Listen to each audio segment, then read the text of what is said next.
Hello, আসসালামু আলাইকুম। সবাইকে মুইন মিশন ইংলিশ একাডেমির পক্ষ থেকে অসংখ্য ধন্যবাদ যথাসময়ে ক্লাসে জয়েন করার জন্য। আজকে আমরা যে বিষয়টি নিয়ে আলোচনা করব সেটা হচ্ছে কম্প্রিহেনশন পার্ট অথবা প্যাসেজ পার্ট অথবা আমাদের রিডিং পার্টের ক্ষেত্রে আমাদের যে অংশগুলো বাকি আছে তার মধ্যে হচ্ছে how to identify keyword and how does it help you to understand the meaning of this sentence. অর্থাৎ প্রশ্ন হচ্ছে কিওয়ার্ড কিভাবে একটা প্যাসেজ থেকে বের করতে হয়। এটা আসতে পারে পরীক্ষায় যে ফার্স্ট সেন্টেন্স থেকে কিওয়ার্ড কিভাবে বের করতে হবে অথবা লাস্ট সেন্টেন্স থেকে কিভাবে কিওয়ার্ডটা বের করতে হবে। তো কোশ্চেন প্যাটার্নটা থাকবে এরকম, what is the keyword in the first sentence অথবা what is the keyword in the last sentence of this passage and how does it help you to understand the meaning of this sentence easily. এই যে কিওয়ার্ডটা আমরা পাইলাম, এই কিওয়ার্ডটা কিভাবে আমাদেরকে সাহায্য করে এই সেন্টেন্সটা বোঝার ক্ষেত্রে। এখন প্রথম প্রশ্ন হচ্ছে আমাদের যে what is keyword, what is the keyword, keyword শব্দটা দ্বারা আসলে কি বোঝাতে চাচ্ছি। দ্বিতীয় প্রবলেম হচ্ছে ভাইয়া আপনি তো জানেন আমরা শব্দের অর্থ খুব বেশি একটা পারি না, আমাদের গ্রামাটিক্যাল প্রবলেম, আমাদের রিডিং স্কিল খুব একটা ভালো না। আমরা যদি শব্দের অর্থ না জানি তাহলে আমরা কিওয়ার্ডটা কিভাবে বের করব, আর শব্দের অর্থ জানলে আমরা কিওয়ার্ডটা কিভাবে বের করব। নাম্বার 3 কোশ্চেন হচ্ছে আমরা খাতার মধ্যে কিভাবে এই কিওয়ার্ডটা প্রেজেন্ট করব। সো আমি তিনটা কোশ্চেনের কথা বলছি। ফার্স্ট কোশ্চেন হচ্ছে, এগুলো হচ্ছে তোমাদের মনের কোশ্চেন, তোমাদের মনের কোশ্চেন। আমি তোমাদেরকে বারবার একটা কথা বলছি, তোমরা ক্লাসের মধ্যে মনোযোগ দিয়ে শুরু থেকে শেষ পর্যন্ত শুনবে, ইনশাল্লাহ তোমাদের কোশ্চেনগুলি আমি করব এবং ক্লাসের শেষে যখন আমি প্রশ্ন করার সুযোগ দেই তখন তোমরা প্রশ্ন করবে যদি এরপরেও যদি কোনো কোশ্চেন থাকে। ঠিক আছে? আমার মনে হয় তোমরা কেউ ৩টা কোশ্চেন করতে না, বাট আমি নিজেই স্টুডেন্ট হয়ে তোমাদেরকে কোশ্চেনগুলো করছি। Number 1, what is the keyword, আসলে কিওয়ার্ডটা বলতে আসলে কি বোঝায়। নাম্বার 2 হচ্ছে ভাইয়া আমরা যদি অর্থ না জানি, আমরা যদি রিডিং স্কিলে খুব ভালো না হই, তাহলে আমরা কিভাবে টেকনিক্যালি কোনো ওয়ে আছে কিনা যে আমরা কিওয়ার্ডটা বের করতে পারি। নাম্বার 3 হচ্ছে যে ভাইয়া আমরা কিওয়ার্ড বের করতে পারলাম, বাট পরীক্ষার হলে আমাদেরকে কিভাবে প্রেজেন্ট করতে হবে।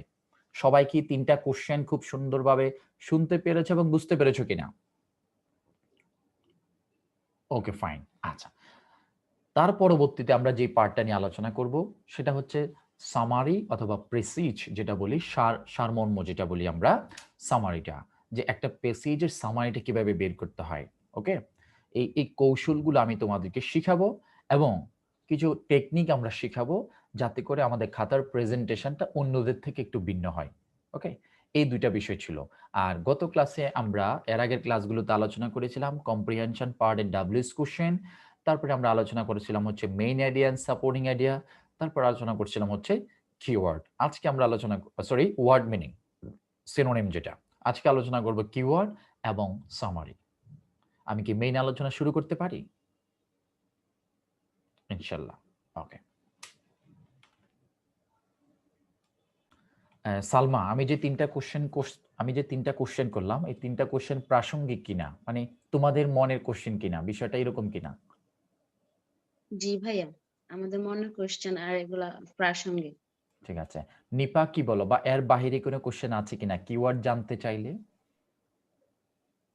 না ভাইয়া, এই টপিকস এর মধ্যে মনে হয় না আর কোনো আর কোশ্চেন কোশ্চেন আছে? থাকবে একটা স্টুডেন্টের। ঠিক আছে, এগুলো thank you.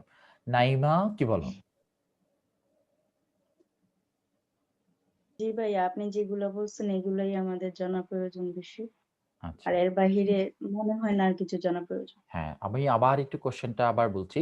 What is the keyword, কিওয়ার্ডটা কি, অর্থ জানলে কিভাবে বের করব, অর্থ না জানলে কিভাবে পেসাইজ থেকে বের করব, আমরা কিওয়ার্ডটা বের করতে পারলাম খাতার মধ্যে কিভাবে রিপ্রেজেন্ট করব। এটাই তো বিষয় ছিল। সবাই কি বুঝতে পেরেছো? জি আমি ভাইয়া। একই কথা কয়েকবার বলার উদ্দেশ্য হচ্ছে তোমরা যাতে ভালোভাবে শুনতে পারো, বুঝতে পারো এবং মনোযোগ দিতে পারো। অনেকে নেটওয়ার্কের কারণে হয়তো প্রথমবার শোনো না, তারপরে দ্বিতীয়বার শুনবে। তোমাদের ভিডিওটা যদি অন থাকে তাহলে তোমাদের মধ্যে একটা কনসেন্ট্রেশন কাজ করে ভালো। এই যে ভাইয়া আমাদেরকে দেখতেছে, সো কথা বলা যাবে না, ক্লাসে মনোযোগ দিতে হবে, এই বিষয়টা হচ্ছে প্রাসঙ্গিক ভিডিও অনের সাথে। ওকে, থ্যাংক ইউ। জি। তাহলে আমরা আমরা মেইন আলোচনায় চলে যাচ্ছি, স্ক্রিন শেয়ারে চলে যাচ্ছি। যাদের কাছে লেকচার শিটটা আছে, লেকচার শিট না, যাদের কাছে বই আছে, আমাদের বই মনে হয় 5 নাম্বার অথবা 6 নাম্বার পেজে একটু দেখো তোমরা, 5 অথবা 6 দেখো। আচ্ছা,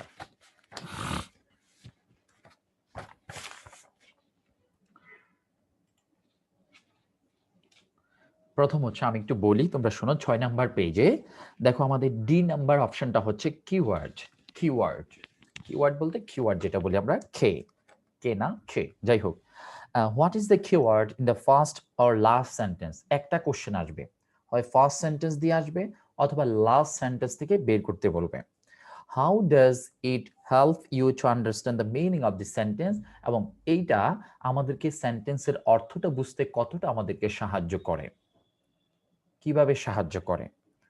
সবাই প্রশ্নটা কি বুঝতে পেরেছ?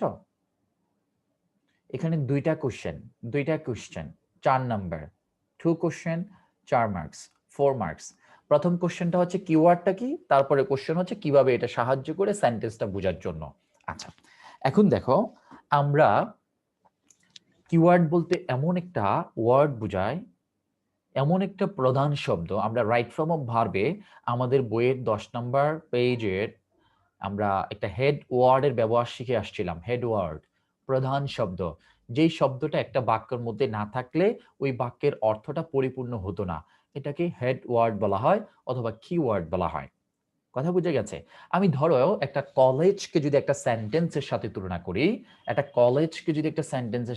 করি, আমার সাথে একজন একটু রেসপন্স করো, কে করবে? যেখানে কোনো আওয়াজ নাই, ঠিক আছে? আওয়াজ হওয়া যাবে না। আচ্ছা ঠিক আছে, কে যেন আমার ফোন আসছে। মাহবুব, জি মাহবুব, ওকে। জি মাহবুব, আমি যেটা বলছিলাম, আমরা কি বলছিলাম যে একটা কলেজকে কিসের সাথে তুলনা করলাম? সেন্টেন্সের সাথে তুলনা করলাম। সেন্টেন্সের সাথে কাকে তুলনা করলাম বলো, তুমি বলো। কলেজকে। আচ্ছা, সেন্টেন্স কলেজকে সেন্টেন্সের সাথে তুলনা। ফাইন। তাহলে নিশ্চয়ই একটা কলেজের একজন প্রধান কর্মকর্তা আছেন, রাইট? জি অবশ্যই। একটা কলেজের প্রধান কর্মকর্তার পদবীর নামটা কি একটু বলতে পারবে? Principal, absolutely right. তাহলে দেখো, তাহলে একটা কলেজের প্রধান কর্মকর্তা হচ্ছেন প্রিন্সিপাল। তাহলে ঠিক তেমনি ভাবে একটা সেন্টেন্সের এমন একটা শব্দ বা এমন একটা শব্দাংশ আছে, যে শব্দ বা শব্দাংশটা হচ্ছে ওই সেন্টেন্সের কিওয়ার্ড। আমি আশা করি সবাইকে বুঝাতে পেরেছি।